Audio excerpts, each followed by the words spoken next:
ৰাজ্যসভাৰ কাৰণে নিৰ্বাচনৰ ডেট ঘোষণা কৰা হৈছিল। আমাৰ হাতত যিহেতু AIUDF দলৰ এককভাৱে সংখ্যা নাছিল, আমি কংগ্ৰেছ দলৰ সন্মানীয় সভাপতি মল্লিকাৰ্জুন খাৰ্গে ডাঙৰীয়া, সোনিয়া গান্ধী ডাঙৰীয়ানী, লিডাৰ অফ অপজিশ্যন কংগ্ৰেছৰ ৰাহুল গান্ধী ডাঙৰীয়া, KC বেণুগোপাল ডাঙৰীয়া আৰু অসমৰ প্ৰভাৰী জিতেন্দ্ৰ সিং ডাঙৰীয়া আৰু অসমৰ সভাপতি কংগ্ৰেছ দলৰ গৌৰৱ গগৈ ডাঙৰীয়া তেখেতসকললৈ আমি পত্ৰ লিখিছিলোঁ যে আপোনালোকে যদি আমাক সমৰ্থন কৰে AIUDF আৰু কংগ্ৰেছ মিলি তৃতীয়খন আসন ৰাজ্যসভালৈ আমি পঠাব পাৰিম।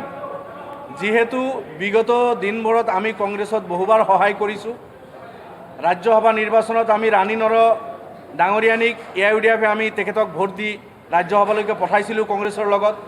ৰিপুণ বৰা ডাঙৰীয়াকো আমি ভোট দিছিলোঁ। অজিত ভূঞা ডাঙৰীয়াকো কংগ্ৰেছ আৰু আমি যৌথভাৱে মিলি ৰাজ্যসভালৈ পঠাইছিলোঁ। নাজনীন ফাৰুকী তেখেতকো আমি আমাৰ সহায় বিচাৰিছিল, AIUDF দলৰ ফালৰ পৰা আমি সমৰ্থন দিছিলোঁ। এবাৰ মনমোহন সিং ডাঙৰীয়াকো আমাৰ সমৰ্থন আছিল। আৰু ৰাষ্ট্ৰপতি নিৰ্বাচনত বিশেষভাৱে প্ৰতিভা দেৱী সিং পাটিল, প্ৰণৱ মুখাৰ্জী ডাঙৰীয়া আৰু যশৱন্ত সিনহা ডাঙৰীয়া তেখেতেও যৌথ কেণ্ডিডেট আছিল। ৰাষ্ট্ৰপতিৰ কেণ্ডিডেট এখেতসকলক আমি কংগ্ৰেছৰ কেণ্ডিডেট হোৱা সত্ত্বেও আমাৰ ভোট আমি দিছিলোঁ। তো AIUDF দল যেতিয়া UPA চৰকাৰ আছিল, মনমোহন সিং লেড UPA চৰকাৰ, আমি UPAৰ সমৰ্থকো আছিলোঁ। আমাৰ 3জন MP আছিল, মাননীয় সভাপতি বদৰুদ্দিন আজমল সাহেবৰ নেতৃত্বত UPAক আমি সমৰ্থন দি থৈছিলোঁ। ঠিক কংগ্ৰেছে আমাৰ পৰা ৰাজ্যসভা ৰাষ্ট্ৰপতি নিৰ্বাচন বহুবাৰ সহায় লৈছে আৰু এটা জেণ্টেলমেন প্ৰমিছ কংগ্ৰেছৰ আছিল যে কেতিয়াবা সুযোগ হ'লে তেখেতসকলে আমাক ৰাজ্যসভালৈ যাবলৈ সহায় কৰিব। সেইকাৰণে এইবেলি যিহেতু 3খন আসন খালী হ'ল, BJPৰ হাতত 2জন ব্যক্তি পঠাবলৈ সংখ্যা আছে। 3 নম্বৰ আসনৰ কাৰণে BJPৰ হাতত পৰ্যাপ্ত সংখ্যা নাছিল। কংগ্ৰেছ আৰু AIUDF মিলিলে আমি তৃতীয়খন আসন পঠাব পাৰোঁ। সেইকাৰণে আজিৰ পৰা প্ৰায় 2 মাহমান আগত কংগ্ৰেছৰ কেন্দ্ৰীয় আৰু ষ্টেট নেতৃত্বৰ ওচৰত আমি ৰিকুৱেষ্ট লেটাৰ লিখি তেখেতসকলৰ সমৰ্থন আমি বিচাৰিছিলোঁ।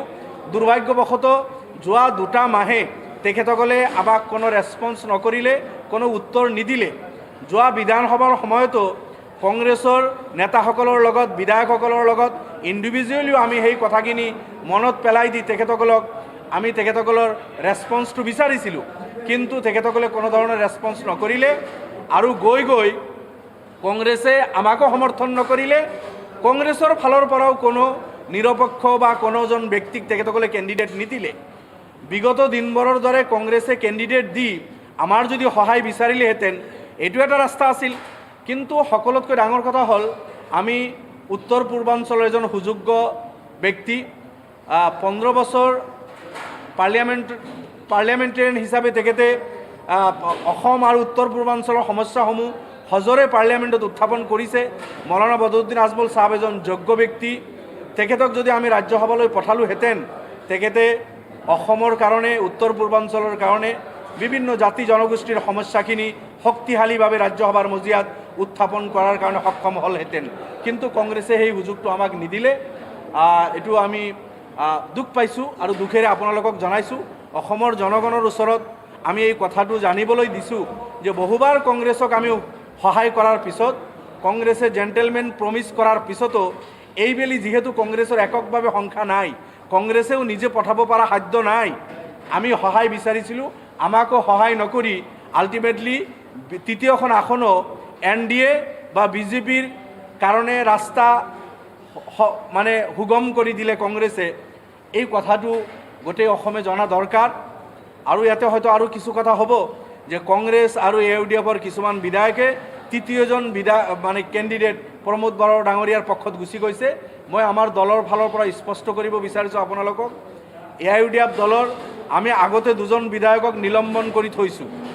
তেখেতসকলে দলৰ লগত আপোনাৰ সহযোগিতা নকৰাৰ কাৰণে, এণ্টি পাৰ্টি এক্টিভিটিছ কৰাৰ কাৰণে আজিৰ পৰা 1.5 বছৰ আগত আমি 2জন বিধায়কক নিলম্বন কৰি থৈছোঁ। আৰু যোৱাকালিও আমি 2জন বিধায়কক নিলম্বন কৰিছোঁ। গতিকে নিলম্বিত বিধায়ক ক'ত যায়, কাৰ লগত যায়, সেইটো আমাৰ দায়িত্ব নহয়। তেখেতসকলে হয়তো ভাবিছে AIUDF দলে আমাক নিলম্বন কৰি থৈছে, টিকেট নিদিয়ে। সেইকাৰণে তেখেতসকলৰ ৰাস্তা বিচাৰি লৈছে, সেইটো তেখেতসকলৰ কথা। আমি লক্ষ্য কৰিছোঁ কংগ্ৰেছৰো আজি 3জন বিধায়ক বিজেপিত যোগদান কৰিছে। কংগ্ৰেছৰো ছিদ্দিক আহমদ ডাঙৰীয়া আজি প্ৰমোদ বড়োৰ মানে স্বাক্ষৰ কৰিছে। এই ধৰণৰ কথা বাৰ্তা সেইফালেও হৈছে। গতিকে এই কথাটো মই আপোনালোকক স্পষ্ট কৰি দিছোঁ, AIUDFৰ যিমানখিনি বিধায়ক আমাৰ আছে গোটেইখিনি ইনটেক আছে। নিলম্বিত বিধায়কৰ বাহিৰে গোটেইখিনি আমি দিছপুৰত আছোঁ যে কংগ্ৰেছে লাষ্ট নাইটলৈকেও আমি অপেক্ষা কৰিছোঁ। দিল্লীৰ লগতো আমি কমিউনিকেট কৰিছোঁ যে তেখেতসকলৰ সঁহাৰি পাম আৰু আজি আমি নমিনেশ্যন ছাবমিট কৰিব পাৰিম। কিন্তু দুৰ্ভাগ্যবশতঃ কংগ্ৰেছে আমাক সেই সুযোগটো নিদি বিজেপিক এই সুযোগটো কৰি দিলে। এইখিনি কথা আপোনালোকক অৱগত কৰিবলৈ আজিৰ এই প্ৰেছ মিট আছিল। ধন্যবাদ।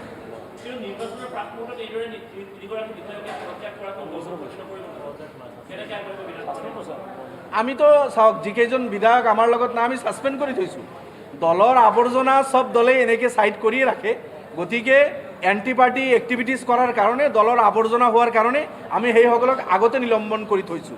2জনকতো 1 বছৰ আগতে নিলম্বন কৰা হৈছে আৰু 2জনকো যোৱাকালি নিলম্বন কৰি থোৱা হৈছে। গতিকে অন্যান্য দলৰো অকল যে UDF নিলম্বন কৰিছে তেনেকুৱা নহয়, কংগ্ৰেছৰ 7জন বিধায়কক তেখেতসকলে নিলম্বন কৰি থৈছে। আজি আমি দেখিছোঁ কংগ্ৰেছৰ বহুকেইজন বিধায়ক বিজেপিত যোগদান কৰিছে। গতিকে এইবিলাকতো বিজেপিৰ বিধায়ক কোনোবা কংগ্ৰেছত আহিব, UDFত আহিব বা অন্য দলত যাব, এইবিলাকতো নিৰ্বাচনৰ আগত ৰাজনৈতিক দলবিলাকত চলি থাকে। আপোনালোকে দেখিছে, হ'ব নালাগে এইটো, কিন্তু এইবিলাকতো হৈয়ে আছে। Thank U.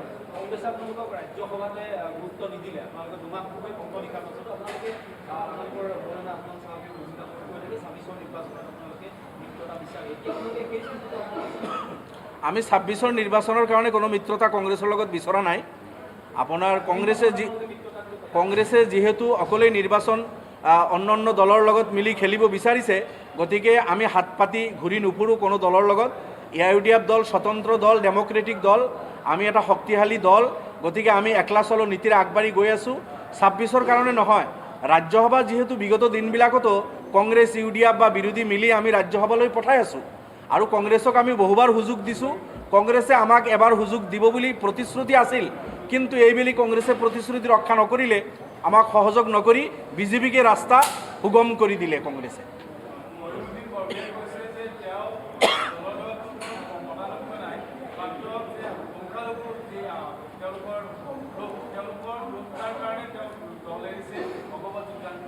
এইটো তেখেতৰ ব্যক্তিগত কথা, তেখেতে কি কৈ আছে সেই উত্তৰ তেখেতে দিব। এণ্টি পাৰ্টি এক্টিভিটিজ কৰাৰ কাৰণে তেখেতকো দলে নিলম্বন কৰি থৈছে। নহয়, আমি সংখ্যাগুৰু সকলৰ কাৰণে মাত মাতোঁ। আপোনালোকে দেখিছে AIUDF দল অকল সংখ্যালঘুৰ দল নহয়। দলৰ জন্মলগ্নৰ পৰা সংখ্যাগুৰু সকলো সমস্যালৈ আমি মাত মাতিছোঁ। হয়, অসমৰ সংখ্যালঘুৰ সমস্যা বেছি, নেচাৰেলি যাৰ সমস্যা বেছি তাক লৈ বেছি কথা ক'ব লগা হয়। নহ'লে আমি চাহ বাগানৰ ভাইৰ পৰা আৰম্ভ কৰি কোচ ৰাজবংশী ভাইসকল, বিভিন্ন জাতি জনগোষ্ঠীৰ সমস্যালৈ বিধানসভা পাৰ্লিয়ামেণ্টত আমাৰ দলৰ MP বিধায়কসকলে মাত মাতি আহিছে। অনাগত দিনতো আমি সামগ্ৰিকভাৱে অসমৰ সমস্যালৈ যুঁজিম। সকলো জাতি জনগোষ্ঠীৰ যিখিনি সমস্যা আছে সেইখিনিলৈ আমি যুঁজিম আৰু আমি সকলৰ কাৰণে AIUDF দল। আমাৰ খহনে নহয়, আমি ছাছপেণ্ড কৰি থৈছোঁ তেখেতসকলক। আমিয়ে ছাছপেণ্ড 2জনক আগত কৰিছিলোঁ, 2জনক পিছত কৰিছোঁ। আমি এইখিনিক এণ্টি পাৰ্টি এক্টিভিটিজ কৰাৰ কাৰণে আমিয়ে ছাছপেণ্ড কৰি থৈ দিছোঁ।